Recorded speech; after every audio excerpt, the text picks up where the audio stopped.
میں جو کچھ ہم نے بھگتا ہے یا بھگتانے والے اگر ایک ہفتہ بھگتا جائیں تو میں انہیں مان جاؤں گا.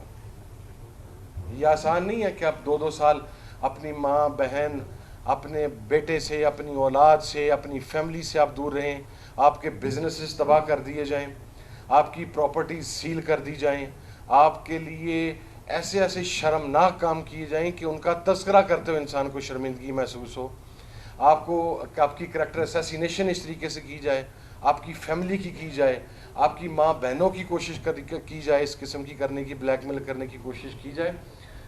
یہ چیزیں موجود ہیں آئین میں کہ آپ نے آبرو ریزی کیسے کرنی ہے, آپ نے بلیک میل کیسے کرنا ہے, آپ نے عصمت دری کیسے کرنی ہے, آپ نے ڈرانا دھمکانا کیسے ہے, آپ نے الیکشن ریزلٹس کو کیسے مینیج کرنا ہے, آپ نے ہارے ہوئے کو جتوانا کیسے ہے, آپ نے کس جج سے اپنی مرضی کا فیصلہ لینا ہے. یہ تمام چیزیں آئین میں موجود ہیں, لیکن وہ آئین ہمارے سامنے نہیں ہے, وہ ہم سے مخفی ہیں.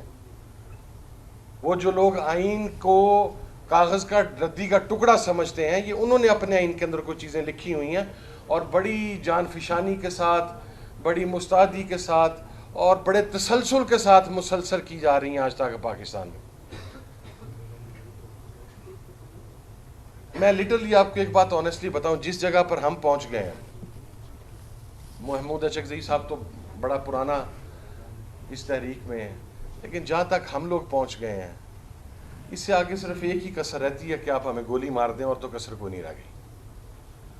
اس سے پیچھے تو کوئی ایسی چیز رہ نہیں گئی جو آپ نے کر نہیں لی. اور یہ بات بھی آپ کو واضح کر دیں کہ گولی کا خوف ہوتا تو ہم ابھی پیچھے ہو گئے ہوتے ہیں. اب وہ خوف اندر سے ختم ہو گیا ہوا ہے, اس لیے ہم آپ کے سامنے کھڑے ہوئے آپ کو بات کر رہے ہیں. اور آپ سے زیادہ, یہ میں پاکستان کے اداروں سے بات کر رہا ہوں, آپ سے زیادہ حق ہمارا ہے آپ کے اوپر, اس لیے کہ آپ نے جب بھی ریاست کو خطرے کی بات کی ہم نے آپ کا ساتھ دیا. آپ نے آپریشن سوات آپریشن ہو, رد الفساد ہو, ضرب عضب ہو, کل عدم جماعتوں کے خلاف ہو, تو وہ ٹی ٹی پی کے خلاف ہو, پتہ نہیں کس کس بلا کے خلاف ہو, ان تمام آپریشنز میں آپ سے زیادہ لاشیں ہمارے گھروں میں آئی ہیں آپ کا ساتھ دینے کی پاداش میں. تو ہم ریاست کے مخلص اور ہمارا استحقاق آپ پر زیادہ ہے. آپ ہمیں انسریبل ہیں کہ ہمارے ساتھ یہ غیر انسانی اور بہیمانہ سلوک کیوں کیا جا رہا ہے. کیا ہمیں پاکستانی ہونے کی سزا دی جا رہی ہے؟ کیا آپ کا حمایتی ہونے کی سزا دی جا رہی ہے؟ کیا پاک فوج زندہ باد کہنے کی سزا دی جا رہی ہے؟ کیونکہ مجھے آج یہی فیل ہوتا ہے کہ مجھے یہی سزا مل رہی ہے شاید, کہ میں نے ہمیشہ, اور میں برملا اس بات, میں جہاں پر غلطی ہوتی ہے میں اس کا اعتراف کرتا ہوں اور میں برملا کرتا ہوں. میں ان لوگوں میں سے ہوں جنہوں نے 2018 میں بیٹھ کر اسی پریس کلب میں اسی جگہ کے اوپر پنجاب کے سب سے طاقتور آدمی کے خلاف پریس کانفرنس کرتے ہوئے بتایا تھا کہ وہ اس وقت رانا ثناء اللہ کو 3000 ووٹ سے جتوانے کے لیے اس نے 20 کروڑ روپے میں ڈیل کی ہے.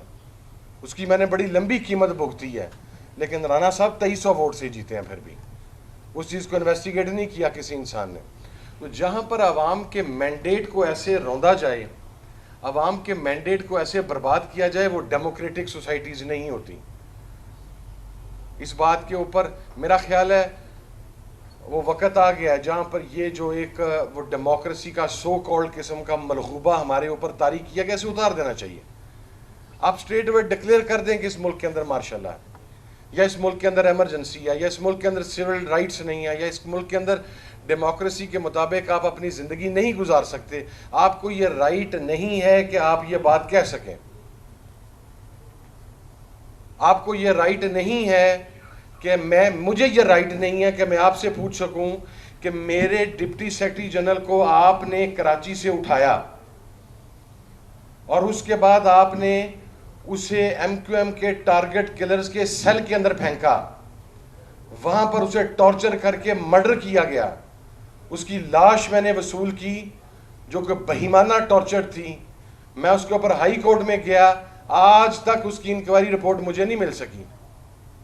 میرا استحقاق ہی نہیں ہے, اس لیے کہ آپ ہمیں جانور سمجھتے ہیں, آپ ہمیں انسان سمجھنے کے لیے تیار نہیں ہیں. لیکن